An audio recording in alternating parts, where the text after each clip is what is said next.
Okay, so as you can see, uh, once the community starts reaching another critical mass, uh, and so it starts developing blocks, the community then says, "Hey, well, we're better than a bunch of street or dirt uh, groveling, whatever." So they can decide, okay, well, let's upgrade this road, and you know, into gravel or sand or whatever. And it could just be an aesthetic, the way it looks is different. Who knows?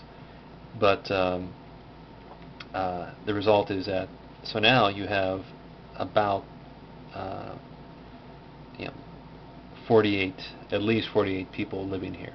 The thing to remember is that for the barracks, each soldier there is going to count as a person that needs to be supported as well. So that's where the farmland is going to come in and be important. Um, but looking at this, there's about 48 uh, residences, and this is 16 uh, squares of food or farmland. So all of these would have to be at oh goodness, not level 2 because that's only 32. So level 3. Some of these are level 2, some of these are level 3. And actually, they'd all be level 3 because a lot of these houses are going to be upgraded because those are going to be uh, families are going to be living there, and that's where offspring are going to be produced from. Um, and so that's also going to encourage even more growth because now you have things going on and you can have more specialized shops. This would have started out as a general store and probably would remain as such, but the player could by that point come back and say, well, I need more, or see another aspect and something else to realize is that okay, uh, the builder now, the builder originally was working with wood, but once you add barracks, then you need to start working with iron. So for that, you're going to need a forge, and that's going to be a different specialized type builder. So, uh, well, actually, so that'll stay the same.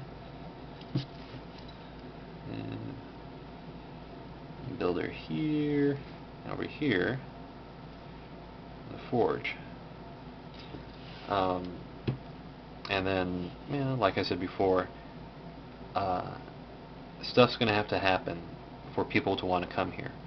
There's going to have to be a job available for them. NPC is not going to relocate for nothing. It's going to have a reason to relocate, and that's part of where the loyalty factor comes in because uh, wherever you get the NPC from, they're going to have to want to relocate. And that's part of just like enticement. So it's either through money or by saying, "Hey, I'll give you this sort of job. I'll give you this sort of thing to do." Um, yeah. So as you can see, stuff will just keep growing out. Um, what else? And it could also start growing upwards. So the player could, come back and say, all right, well, this is big enough. I want to build a fence that goes around this to protect the population, and that might be necessary because conceivably at this point you have enough people here and enough resources floating around that bandits would start being interested in attacking and taking from the community here. And that's where the barracks and the soldiers would come into or start being important.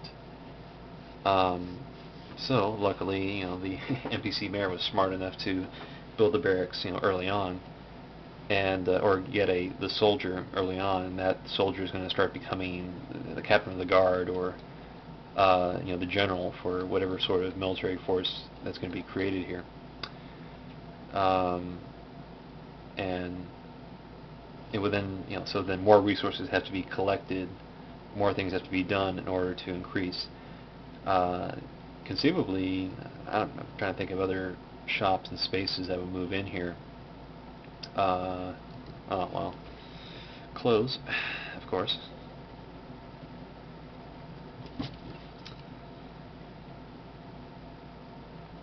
It probably wouldn't have to be that big, but so yeah. Well, let's say yeah. So that's what I got right there.